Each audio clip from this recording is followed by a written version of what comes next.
hawataki. Niko nilipotea tu kidogo basi. Ni kweli wao ndio chanzo cha matatizo yangu. Ni kweli hao ndio chanzo cha maumivu yangu. Ni kweli hawataki furaha yangu. Ni kweli wanatamani hata nife. Baba, ninaomba uwasamehe, maana wayafanyayo. Wasamehe maana wajui wayatendayo. Wasamehe maana wajui.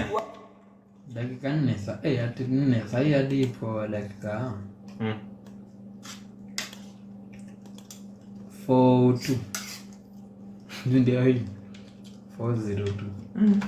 Basi sawa, siongei. Nikaongeza tu hizo mavitu zingine.